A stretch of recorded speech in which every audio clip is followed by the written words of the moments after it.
Halo, assalamualaikum warahmatullahi wabarakatuh. Di sini saya akan menjelaskan tentang isu yang sedang hangat diperbincangkan, yaitu tuntutan pengguna terhadap Apple terkait praktik monopoli pasar smartphone.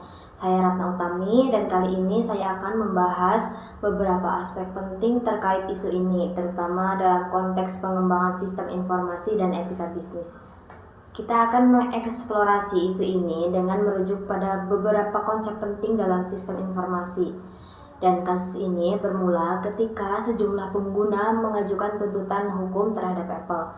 Mereka menuduh Apple melakukan praktik monopoli di pasar smartphone, terutama melalui kebijakan App Store yang dianggap merugikan konsumen dan pengembang aplikasi.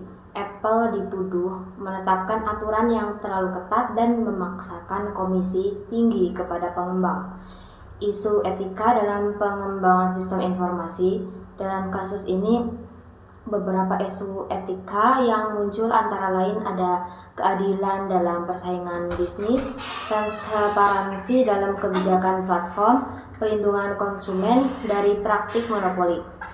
Kita akan mengeksplorasi isu ini dengan merujuk pada beberapa konsep penting dalam sistem informasi, mengidentifikasi dan menganalisis isu etika dan sosial dalam sistem informasi.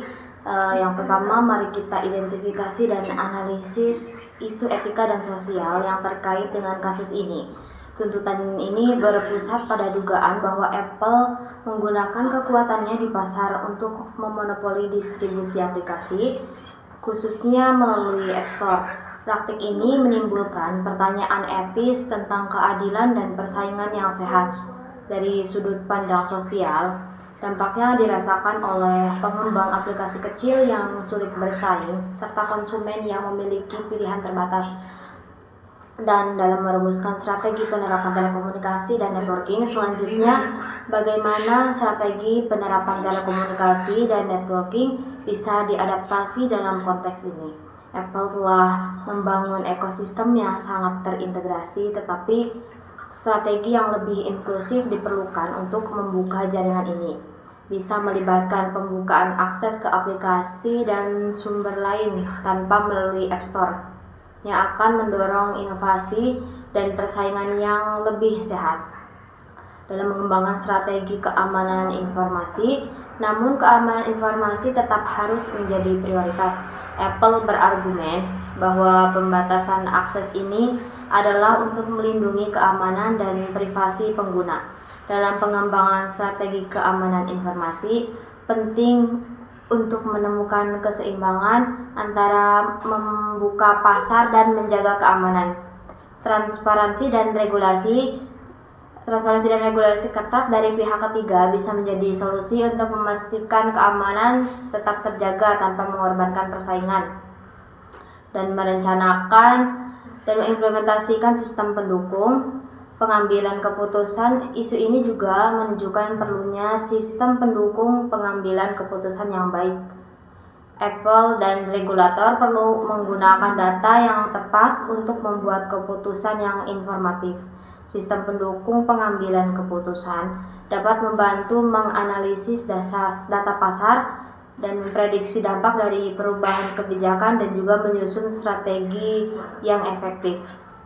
Dalam menerapkan sumber daya komputasi dan komunikasi, dalam hal sumber daya komputasi dan komunikasi, Apple telah menunjukkan kekuatannya, namun adopsi teknologi cloud dan komunikasi yang lebih terbuka dapat memungkinkan partisipasi yang lebih luas dari berbagai pemangku kepentingan. Ini bisa memperluas akses dan menurunkan hambatan bagi pengembang aplikasi baru untuk masuk ke pasar.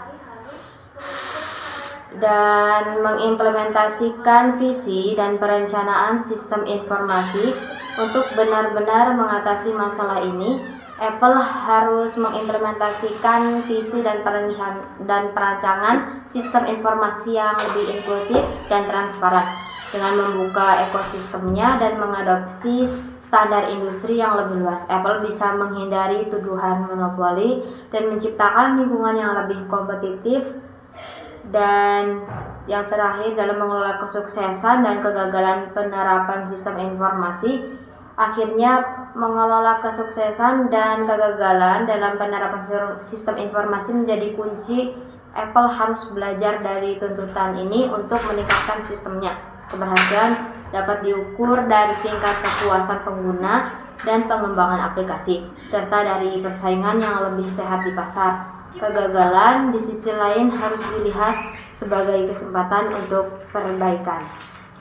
Dan demikianlah pembahasan saya mengenai isu tuntutan pengguna terhadap Apple terkait praktik monopoli pasar smartphone. Semoga informasi ini bermanfaat dan memberikan pemahaman yang lebih baik tentang bagaimana berbagai aspek sistem informasi terlibat dalam kasus ini. Kurang lebihnya mohon maaf. Wassalamualaikum warahmatullahi wabarakatuh.